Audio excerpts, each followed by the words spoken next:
다 함께 신앙 고백하심으로 2월 17일 새벽 예배를 하나님께 올려드리겠습니다.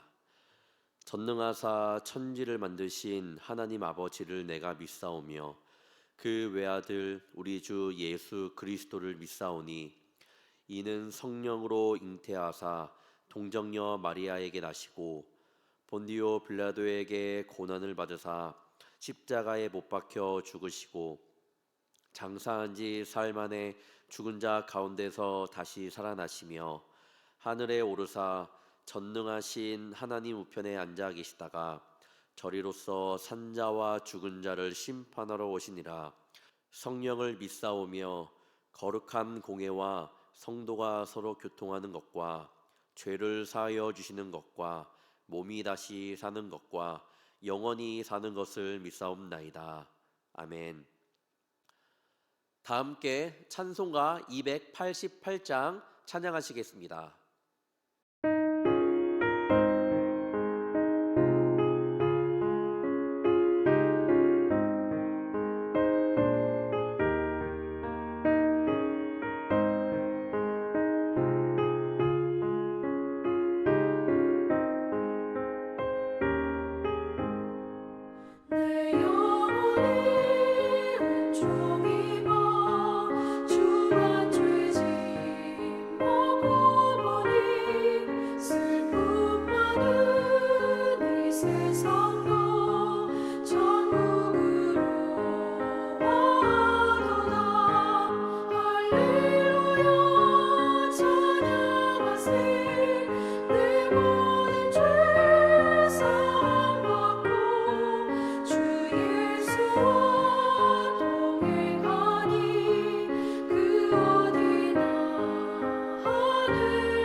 (438장) 한 장 더 찬양하시겠습니다.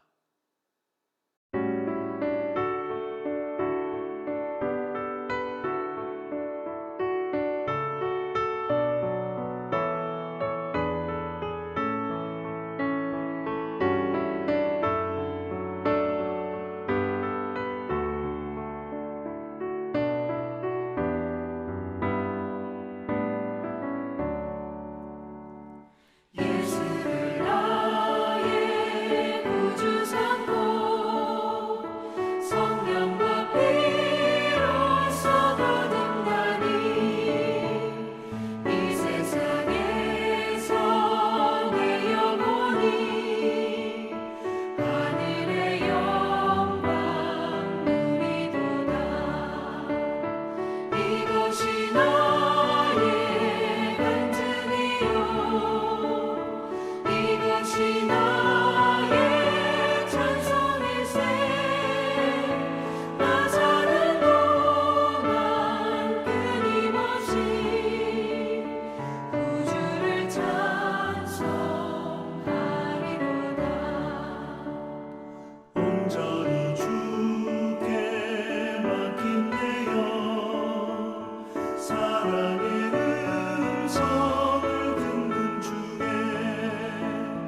천사들 왕래하는 것과 하늘의 영광 보리로다.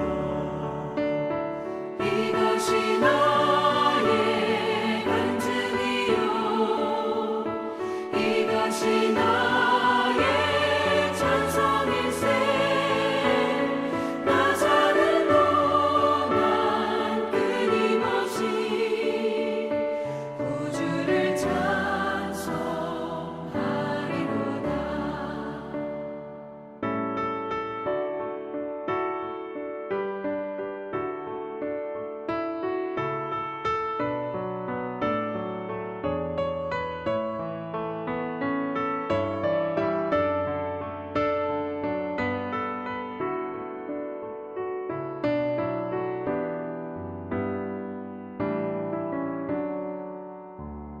주 안에 기쁨 누림으로 마음의 풍랑이 잔잔하니 세상과 나는 간 곳 없고 구속한 주만 보이도다.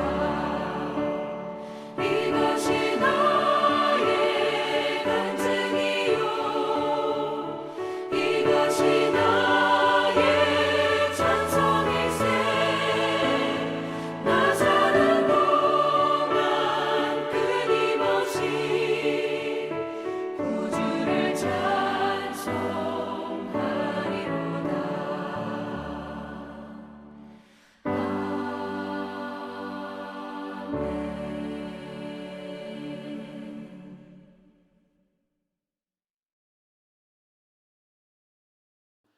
이 시간 하나님께서 우리에게 해주시는 말씀은 창세기 26장입니다. 다 함께 드라마 성경으로 묵상하겠습니다. 제26장.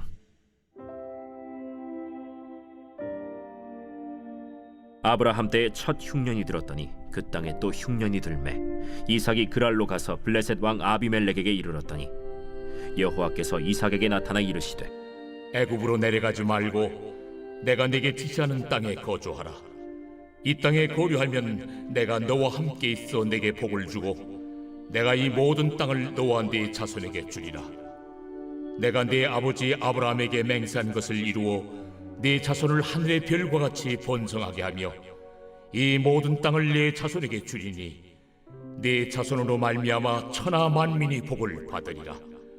이는 아브라함이 내 말을 순종하고 내 명령과 내 계명과 내 율례와 내 법도를 지켰음이라. 이삭이 그랄에 거주하였더니 그곳 사람들이 그의 아내에 대하여 물으매 그가 말하기를 그는 내 누이라. 리브가는 보기에 아리따움으로 그곳 백성이 리브가로 말미암아 자기를 죽일까 하여 그는 내 아내라 하기를 두려워함이었더라. 이삭이 거기 오래 거주하였더니 이삭이 그 아내 리브가를 껴안은 것을 블레셋 왕 아비멜렉이 창으로 내다본지라. 이에 아비멜렉이 이삭을 불러 그가 분명히 내 아내거늘 어찌 내 누이라 하였느냐. 내 생각에 그로 말미암아 내가 죽게 될까 두려워하였음이로라. 내가 어찌 우리에게 이렇게 행하였느냐. 백성 중 하나가 내 아내와 동침할 뻔하였도다. 내가 죄를 우리에게 입혔으리라. 아비멜렉이 이에 모든 백성에게 명하여 이르되 이 사람이나 그의 아내를 범하는 자는 죽이리라. 이삭이 그 땅에서 농사하여 그 해에 100배나 얻었고 여호와께서 복을 주심으로 그 사람이 창대하고 왕성하여 마침내 거부가 되어 양과 소가 떼를 이루고 종이 심이 많으므로 블레셋 사람이 그를 시기하여 그 아버지 아브라함 때에 그 아버지의 종들이 판 모든 우물을 막고 흙으로 메웠더라. 아비멜렉이 이삭에게 이르되 내가 우리보다 크게 강성한즉 우리를 떠나라. 이삭이 그곳을 떠나 그랄 골짜기에 장막을 치고 거기 거류하며 그 아버지 아브라함 때에 팠던 우물들을 다시 팠으니 이는 아브라함이 죽은 후에 블레셋 사람이 그 우물들을 메웠음이라. 이삭이 그 우물들의 이름을 그의 아버지가 부르던 이름으로 불렀더라. 이삭의 종들이 골짜기를 파서 샘 근원을 얻었더니 그랄 목자들이 이삭의 목자와 다투어 이르되 이 물은 우리의 것이라. 이삭이 그 다툼으로 말미암아 그 우물 이름을 에색이라 하였으며 또 다른 우물을 팠더니 그들이 또 다툼으로 그 이름을 신나라 하였으며 이삭이 거기서 옮겨 다른 우물을 팠더니 그들이 다투지 아니하였으므로 그 이름을 르호봇이라 하여 이르되 이제는 여호와께서 우리를 위하여 넓게 하셨으니 이 땅에서 우리가 번성하리로다. 이삭이 거기서부터 브엘세바로 올라갔더니 그 밤에 여호와께서 그에게 나타나 이르시되 나는 네 아버지 아브라함의 하나님이니 두려워하지 말라. 내 종 아브라함을 위하여 내가 너와 함께 있어 내게 복을 주어 네 자손이 번성하게 하리라. 이삭이 그곳에 제단을 쌓고 여호와의 이름을 부르며 거기 장막을 쳤더니 이삭의 종들이 거기서도 우물을 팠더라. 아비멜렉이 그 친구 아훗삿과 군대 장관 비골과 더불어 그랄에서부터 이삭에게로 온지라. 이삭이 그들에게 이르되 너희가 나를 미워하여 나에게 너희를 떠나게 하였거늘 어찌하여 내게 왔느냐? 여호와께서 너와 함께 계심을 우리가 분명히 보았으므로 우리의 사이 곧 우리와 너 사이에 맹세하여 너와 계약을 맺으리라 말하였노라. 너는 우리를 해하지 말라. 이는 우리가 너를 범하지 아니하고 선한 일만 내게 행하여 내가 평안히 가게 하였음이니라. 이제 너는 여호와께 복을 받은 자니라. 이삭이 그들을 위하여 잔치를 베풀매 그들이 먹고 마시고 아침에 일찍이 일어나 서로 맹세한 후에 이삭이 그들을 보내매 그들이 평안히 갔더라. 그날에 이삭의 종들이 자기들이 판 우물에 대하여 이삭에게 와서 알리어 이르되 우리가 물을 얻었나이다. 그가 그 이름을 세바라 한지라. 그러므로 그 성읍 이름이 오늘까지 브엘세바더라. 에서가 40세에 해쪽 속 브에리의 딸 유딧과 해쪽 속 엘론의 딸 바스맛을 아내로 맞이하였더니 그들이 이삭과 리브가의 마음에 근심이 되었더라.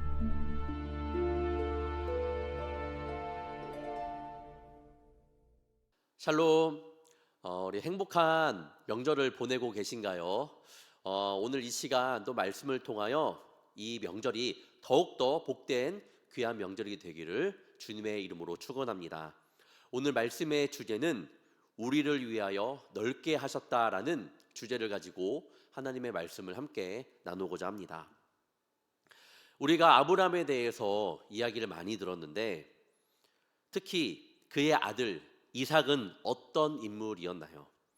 먼저 아브라함의 아들 이삭이 창세기에 첫 등장하여 보여준 일이 어떤 일인지 우리 성도님들 다들 아시나요?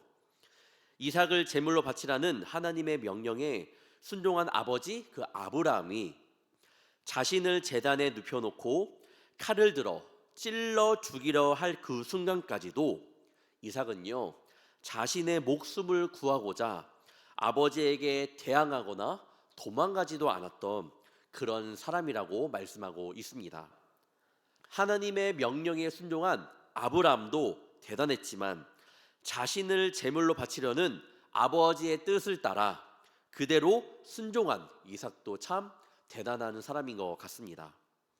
그리고 25장에서는 이삭은 결혼했지만 임신하지 못해서 하나님께 간구하였고 이 기도를 들어주신 하나님께서 이 부부에게 야곱과 에서를 보내주기까지 했습니다. 기도하는 또 순종하는 이삭의 모습을 우리가 볼 수 있는 것이죠. 오늘 본문 26장은요 이삭이라는 인물에 대해서 좀 더 자세하게 이야기하고 있습니다. 그런데 오늘 이삭은 그때와는 비교되지 못할 정도로 조금 나약한 모습 먼저 나오는 것이 오늘 말씀의 특징이라고 볼 수 있습니다. 본문의 내용이 어떠한지 한번 보도록 하겠습니다. 본문의 시작은 이삭의 아버지 아브라함의 때 있었던 흉년에 대해서 이렇게 설명하고 있습니다. 당시 아브라함은 하나님의 그런 부르심에 순종하여 가나안 땅으로 왔지만 기근으로 인해 애굽까지 내려가게 되었습니다. 그리고 지금 이삭도 아버지 때와 같이 똑같은 흉년을 맞이했습니다. 그리하여 이삭은 흉년을 피해 애굽으로 가는 길에 블레셋 영토인 그랄에 도달하게 됩니다. 이는 사실 하나님의 뜻이었습니다. 왜냐하면 2절에 보면 애굽으로 내려가지 말고 내가 내게 지시하는 땅에 거주하라라고 말씀하셨기 때문에 애굽으로 내려가려다가 내려가지 않고 그랄 땅에 머문 이삭이었습니다. 이어서 그가 이곳 약속의 땅 가나안 땅에 있어야 할 이유에 대해서 다음과 같이 이야기하고 있습니다. 이 땅에 거류하면 내가 너와 함께 있어 내게 복을 주고 내가 이 모든 땅을 너와 내 자손에게 주리라. 내가 내 아버지 아브라함에게 맹세한 것을 이루어 내 자손을 하늘의 별과 같이 번성하게 하며 이 모든 땅을 내 자손에게 주리니 내 자손으로 말미암아 천한 만민이 복을 받으리라. 아멘. 방금 3절 4절을 보면 한 사람이 떠올라야 됩니다. 바로 이삭의 아버지 아브라함이죠. 하나님께서 아브라함을 향한 언약이 생겨나야 되는데 얼마나 비슷한지 한번 제가 창세기 12장과 22장을 한번 읽어드리도록 하겠습니다. 창세기 12장 2절에서 3절입니다. 내가 너로 큰 민족을 이루고 내게 복을 주어 내 이름을 창대하게 하리니 너는 복이 될지라. 너를 축복하는 자에게는 내가 복을 내리고 너를 저주하는 자에게는 내가 저주하리니 땅의 모든 족속이 너로 말미암아 복을 얻을 것이라 하신지라. 아멘. 이어서 창세기 22장 17절부터 18절도 한번 제가 봉독해 드리도록 하겠습니다. 내가 내게 큰 복을 주고 내 씨가 크게 변성하여 하늘의 별과 같고 바닷가의 모래와 같게 하리니 내 씨가 그 대적의 성문을 차지하리라. 또 내 씨로 말미암아 천한 만민이 복을 받으리니 이는 내가 나의 말을 준행하였음이니라 하셨다 하니라. 아멘. 말씀을 통해 하나님의 언약이 보입니다. 하지만 오늘 이삭에게 말씀한 이 3절에 보면 하나의 조건이 보입니다. 뭐냐면 이 땅에 거류하면입니다. 이삭의 눈에는요 애굽 땅이 정말로 좋아 보였습니다. 하지만 하나님께서는 거기 이 애굽을 이야기하지 않고 이 땅에 거류하면이라는 하나의 조건을 내밀고 있습니다. 애굽 말고 여기 너 이 땅에 거류하면 아브라함의 이 언약이 너에게도 임할 것이다 라고 말씀합니다. 애굽은 좋아 보였지만 하나님은요 이삭을 하나님의 약속 안에 머물게 하셨던 겁니다. 왜냐하면 이삭은 아브라함을 이어서 언약의 백성이기에 사람의 계산보다 하나님의 동행을 선택하게 하신 것입니다. 하나님께서 그 언약의 사람 또 하나님의 자녀들을 이끌어가는 것은요 달라요. 세상의 기준이 아니라 하나님의 기준으로 이끌어 가심을 우리는 볼 수 있는 겁니다. 결국 이삭은 현실을 넘어 자신의 길을 예비하신 주님의 그 신실한 계획을 믿으며 그 믿음으로 나아갔습니다. 그 땅 가운데 애굽으로 말고 그 그랄 땅에 거주하게 된 것입니다. 이삭은 하나님의 말씀에 순종하여 그랄에 정착하게 되었습니다. 그런데 안타까운 게 또 여기서 이삭 또한 아버지와 같은 실수를 합니다. 그랄에 정착하면서 이삭은 그랄 사람들에게 리브가를 어떻게 소개하나요? 누이라고 또 속입니다. 이유는 무엇인가요? 7절입니다. 그곳 사람들이 그의 아내에 대하여 물음에 그가 말하기를 그는 내 누이라 하였으니 리브가는 보기에 아리따움으로 그곳 백성이 리브가로 말미암아 자기를 죽일까 하여 그는 내 아내라 하기를 두려워함이었더라. 이삭이 누구였나요? 지금 이 연약한 모습을 우리가 보고 있는데 제가 처음에 이삭이 어떤 인물이라고 말씀드렸나요? 하나님의 명령으로 인해 아브라함 자신의 아버지가 그 제단을 놓았을 때 칼을 들어 찔러 죽이기 전 그 상황까지도 도망치거나 살려달라고 외치지 않았습니다. 목숨을 구하고자 반항하지도 않았다라는 거예요. 순종함으로 죽음마저도 불사했던 이삭이었습니다.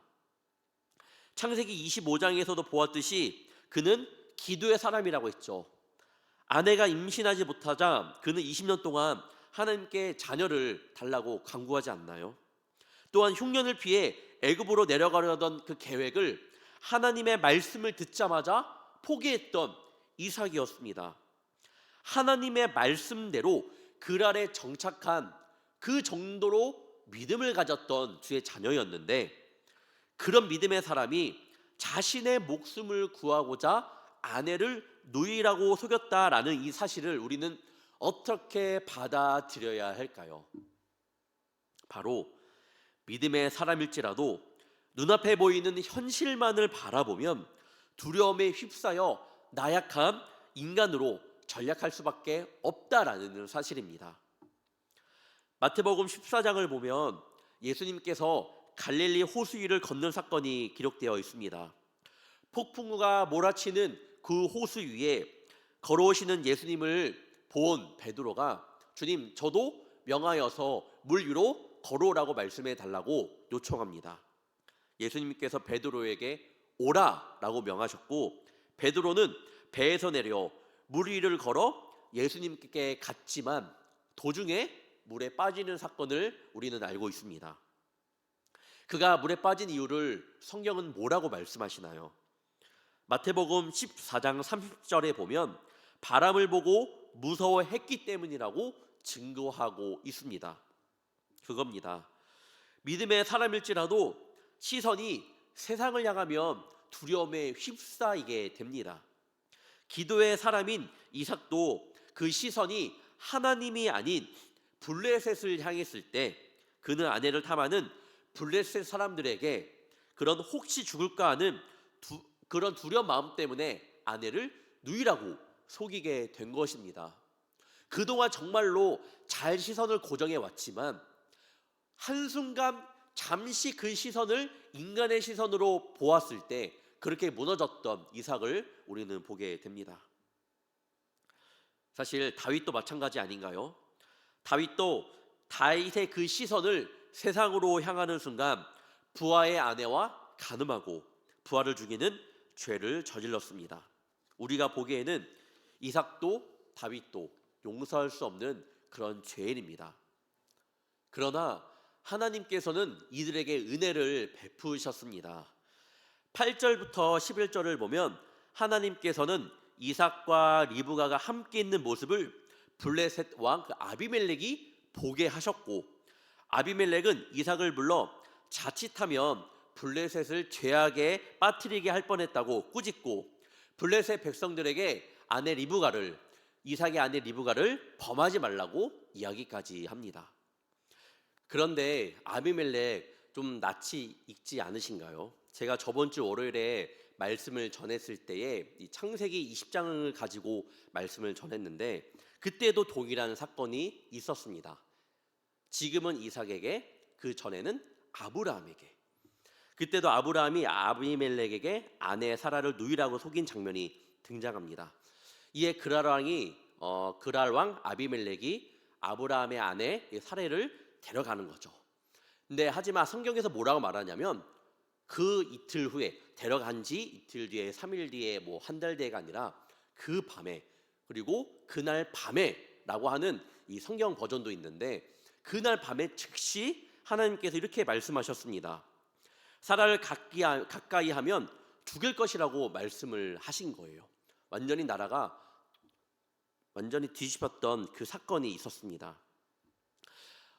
수십 년이 지나서 그 아들 아비멜렉이 기억하고 있었고 그래서 똑같이 이 같은 조치를 취한 것입니다.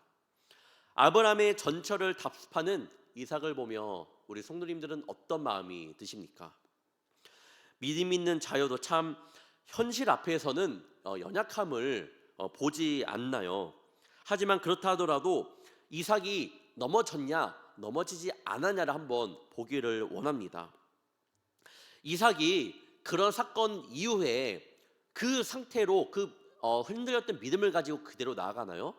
그렇지 않다라는 겁니다. 이것이 굉장히 좀 중요한데요. 믿음이 적은 이삭이었지만 그렇다 하더라도 하나님의 은혜는요 계속 이삭에게 함께했습니다. 그리고 그의 삶을 붙들어 주심을 봅니다. 저는 이게 너무 감사했습니다. 사실 신앙인과 비신앙인이 세상 가운데 넘어지는 모습은요 똑같습니다. 별 다를 게 없어요. 하지만 죄 가운데 넘어지는 모습은 같더라도 주의 자녀는 그 가운데 하나님의 은혜가 있고 하나님의 이끄심이 있다라는 겁니다. 이삭이 넘어진 상태에서 하나님은 그대로 두지 않으셨습니다. 이삭에게 힘을 주었고 은혜를 허락하여 주셨습니다. 사랑하는 성도 여러분, 우리 자녀들이 또 우리 손주들이 이렇게 살아야 되지 않을까요? 세상 가운데 넘어져도 믿음으로 일어나는 멋진 자녀들, 손주들 하면 그렇게 생각하면 기분이 좋잖아요. 명절 잘 보내고 계시죠? 자녀들에게 그냥 예수 잘 믿어라, 우리 함께 예배하자, 뭐 이렇게 간단하게 예배에 대해서 또 신앙적인 이야기를 하는 것이 아니라 많은 대학 가운데에 좀 깊이 있는 신앙의 이야기를 한번 해보면 좋을 것 같습니다. 단지 예배 드리고 끝이 아니라 믿음의 가정이라면 한번 부모님들이, 할아버지 할머니가 먼저 강제적으로 말고 부드럽게 신앙의 이야기를 한번 이끌어가는, 저는 그런 명절이 되기를 바랍니다. 또한 이어서 보면 12절 이하에 나타나는 이삭은요, 그 전에는 넘어졌던 리브가를, 그 자신의 아내를 누이라고 속였던 이 이삭이 변하는 모습, 감사하는 모습, 과거의 나약한 모습이 아니라 인내하며 감사하는 모습을 보이기 시작합니다. 아버지 아브라함이 그랬던 것처럼 한 번 넘어지고 나니 다시 일어나니 그 믿음의 모습이 달라졌습니다. 이삭은 그랄 땅에 거주하면서 하나님의 은혜로 거부가 된 사건이 나타납니다. 이때 이를 시기한 블레셋 사람들이 아브라함 때에 파놓은 모든 우물을 흙으로 메어버리고 떠나라고 하였습니다. 얼마나 마음이 아파요. 그 있은 후에 열심히 살아보려고 우물도 파고 했었는데, 그때 그 우물을 시기 질투하는 사람들이, 블레셋 사람들이 막기 시작한 겁니다. 사실은요, 과거 아브라함이 당시 그때 그랄 왕 아비멜렉과 맺은 언약을 보면 이것은 이삭이 자신의 주장, 자신의 권리를 내세울 수 있는, 이것은 우리 선조 때부터 이어오던 언약의 한 곳이다라고 자신의 권리를 주장할 수 있었습니다. 하지만 그렇게 하지 않았다라는 거예요. 얼마든지 자신의 소유권을 주장할 수 있었지만, 정말로 그 소유권을 보장받을 수 있었지만, 아브라함, 그의 아들 이삭은 어떻게 하나요? 그들의 요청대로 그곳을 떠납니다. 그랄 골짜기로 옮겨서 우물을 파고, 이 우물에 대해 그랄 목자들이 시비를 걸자 양보하여 또 다른 우물을 팔고, 분쟁이 생기자 미련 없이 또 그것을 양보하고, 더 이상 그들이 시비를 걸지 않을 때까지 우물을 찾아 떠나게 되었습니다. 그리고 최종적으로 더 이상 우물로 인해 분쟁이 없자 그 이름을 르호봇이라고 불렀습니다. 본문에 등장하는 우물의 이름이 다툼을 의미하는 첫 번째 에색, 대적함을 의미하는 신나라고 할 정도로 분쟁이 있었는데, 마지막으로 판 우물의 이름은 르호봇. 이 르호봇의 이름은요 22절에 나옵니다. 함께 보도록 하겠습니다. 22절입니다. 이삭이 거기서 옮겨 다른 우물을 팠더니 그들이 다투지 아니하였으므로 그 이름을 르호봇이라 하여 이르되, 이제는 여호와께서 우리를 위하여 넓게 하셨으니 이 땅에서 우리가 번성하리로다 하였더라. 아멘. 이삭은 새로 판 우물에서 분쟁이 더 이상 없자 그곳 이름을 르호봇이라 하셨고, 여호와께서 우리를 위해 넓게 하셨다라며 감사해하고 있습니다. 세상 사람들은 이런 이권 다툼이 생길 때에 이삭아, 너 왜 너의 소유권을 주장할 수 있지 않았냐? 왜 안 했냐? 어리석다. 이것은 너의 권리이기 때문에 너가 너의 힘으로 하면 됐는데 왜 그렇게 안 했냐라고 이야기할 수 있습니다. 세상의 기준은요, 그렇게 할 수 있다라는 거예요. 하지만 우리는 오늘 말씀을 통해 크리스찬의 방향성을 보게 됩니다. 이삭이 시기와 질투로 자신에게 시비를 걸고 대적해 왔을지라도 그들이 더 이상 시비를 걸지 않을 때까지 양보한 것은요, 3절을 보면 조금은 알 수 있습니다. 내가 너와 함께 있어 내게 복을 주고. 이삭은 당연히 그 우물 쟁취하고 싶었겠죠. 자신의 권리였기 때문에 가지고 올 수 있었겠죠. 하지만 3절에 나와 있는 것처럼 내가 너와 함께 있어 내게 복을 주고, 이 하나님의 더 크고 놀라운 언약에 대한 확고한 믿음이 있었기 때문에 세상의 기준으로 바라보지 않았고, 그것 또한 하나님께 맡겨두고 자신의 욕심을 내려놓게 된 것입니다. 사실 그런 거 아닌가요? 하나님이 나와 함께 하시면 그 어디나 행복한 것 아닌가요? 거기에 우리 욕심이 뭐가 필요 있을까요? 세상적인 물욕, 권력, 욕심, 그런 등등. 그냥 주님 한 분만으로 우리가 만족하며 가는 것이 우리 크리스찬의 모습이 되어야 되지 않을까요? 저는 그렇게 생각합니다. 아마 이삭은요, 오늘 르호봇 우물마저도 빼앗겼을지라도 이삭은요, 다시 그 가운데 하나님 왜요? 라고 말하지 않고 다시 다른 곳을 찾아 우물을 팠을 겁니다. 이삭은 하나님과 동행함으로 어떤 곳에 가든지 어떤 상황이든지 그곳 가운데서 감사함을 누리며 그 가운데 하나님과 동행했을 겁니다. 오늘 말씀드리는 것은 우리가 하나님의 약속을 따라 순종하며 믿음으로 나아갈 때 넘어질 수도 있습니다. 억울하게 시비와 다툼이 걸릴 때도 있습니다. 하지만 하나님께서 함께 하심과 하나님께서 우리에게 복 주실 것을 믿고 세상의 회방과 간섭에도 좌절하지 않고 새 우물을 찾아 파던 이삭과 같은 삶을 살아갈 때 하나님께서 우리를 예비해 두신 르호봇이라는 우물에 다다를 수 있다라는 거예요. 바로없기는 하나님을 믿는다라는 것이 무엇인지 오늘 이삭의 모습을 통해 보기를 원합니다. 크리스찬들도 넘어질 수 있습니다. 하지만 하나님은 그렇다더라도 주의 자녀들을 절대 포기 않으시는 것, 그 한 가지 꼭 기억해 주시고, 또한 크리스찬들은 세상의 기준을 쫓아 살아가는 것이 아니라 설령 조금 당하는 모습이 있다 하더라도 예수님 한 분만으로 만족할 수 있는 삶을 살아야 된다라는 겁니다. 그럴 때 반드시 우리에게 예배하신 그 르호봇, 하나님께서 우리에게 예배하신 그 르호봇 우물에 다다를 수 있을 겁니다. 이제 며칠 남지 않은 설 명절입니다. 참 이렇게 행복한 날은 왜 이렇게 빨리 가는지 잘 모르겠습니다. 바로없기는 우리 성도님들께서 가족들과 함께 보내는 이 명절의 시간들이 단지 흘러가는 시간들이 아니라 서로 간의 믿음의 고백과 함께 신앙적으로 다가감으로 이 삶이 르호봇에게 감사와 고백이 넘쳐나는 그런 시간들이 되기를 축원합니다. 하나님의 자녀로서 여러분의 가정과 여러분의 자녀와 때로는 여러분의 손주들이 정말 하나님께서 예비하신 그 르호봇의 우물을 파서 그곳 가운데서 자신의 믿음을 또한 고백하기를 간절히 원합니다. 마지막 이 명절 얼마 남지 않았지만 행복한 시간 보내시고 가족들과 꼭 신앙적인 깊은 이야기를 하는 우리 귀한 가정 되시기를 바랍니다. 그리고 저는 아마 지금쯤이면 열심히 땀을 흘리며 하나님 나라를 위해 태국 땅에서 선교를 감당하고 있을 겁니다. 마지막까지 최선을 다해 주의 사명을 감당하고 오겠습니다. 잠시라도 오늘 저희 태국 선교팀을 위해 또한 기도해 주시면 감사하겠습니다. 기도하겠습니다. 사랑과 은혜가 풍성하신 주님, 오늘 말씀을 통하여 이삭의 삶을 깊이 묵상하게 하시니 감사합니다.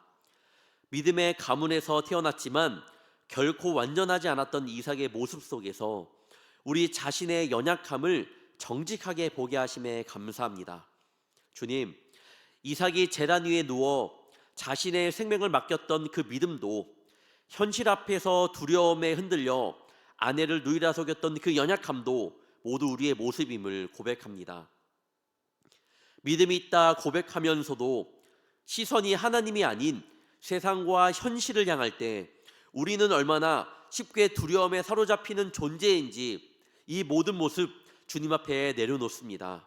그러나 주님, 넘어지는 이삭을 버리지 않으시고 끝까지 붙드셨던 하나님을 이 시간 찬양합니다. 분쟁 속에서도 다투지 않고 권리를 주장할 수 있음에도 양보하며 여호와께서 우리를 위하여 넓게 하셨다고 고백하게 하신 그 은혜가 오늘 우리 성도님들의 삶에도 임하게 하여 주시옵소서. 우리의 삶 가운데 억울한 일, 시비와 다툼, 이해할 수 없는 상황들을 마주할 때에도 그때마다 세상의 방식이 아니라 하나님의 약속을 붙드는 믿음으로 반응하게 하시고, 눈에 보이는 손해보다 하나님이 나와 함께 하신다라는 그 사실 하나로 만족하며 살아갈 수 있도록 주여 도와주시옵소서. 주님, 이번 명절을 보내는 모든 성도들의 가정 가운데 함께하여 주셔서 형식적인 신앙을 넘어 깊이 있는 믿음의 대화가 오가게 하시고, 부모와 자녀, 세대와 세대가 주님 안에서 서로를 이해하고 축복하는 복된 시간이 되게 하여 주옵소서. 우리의 가정마다 르호봇의 고백이 흘러넘치게 하시고, 이제는 여호와께서 우리를 위하여 넓게 하셨다는 감사가 삶의 고백이 되게 하여 주옵소서. 또한 지금 태국 땅에서 하나님 나라를 위해 수고하고 있는 태국 선교팀 위에도 은혜를 더하여 주시고, 땀을 흘리는 모든 시간 위에 하늘의 위로와 열매로 응답하여 주시기를 간구하오니, 그들의 발걸음마다 주님의 보호하심과 능력을 덧입혀 주옵소서. 돌아오는 또한 그 발걸음까지도 주님께서 인도하여 주시옵소서. 주님, 크리스찬은 넘어질 수 있으나 결코 버려지지 않는 존재임을 믿습니다. 세상을 따라가는 삶이 아니라 예수 그리스도 한 분만으로 다시 일어서고 소망을 붙드는 삶을 끝까지 살아가게 하여 주옵시며, 오늘도 우리의 모든 삶을 주님께 맡기며 르호봇의 은혜로 인도하실 것을 믿음으로 고백하며 나가는 귀한 하루 되게 하여 주시옵소서. 오늘도 우리의 예배를 귀하게 받아주신 줄 믿사오며 우리 주 예수 그리스도의 이름으로 간절히 기도합나이다. 아멘. 하늘에 계신 우리 아버지여, 이름이 거룩히 여김을 받으시오며 나라가 임하옵시며 뜻이 하늘에서 이루어진 것 같이 땅에서도 이루어지이다. 오늘 우리에게 일용할 양식을 주옵시고, 우리가 우리에게 죄 지은 자를 사하여 준 것 같이 우리 죄를 사하여 주옵시고, 우리를 시험에 들게 하지 마옵시고 다만 악에서 구하옵소서. 대개 나라와 권세와 영광이 아버지께 영원히 있사옵나이다. 아멘.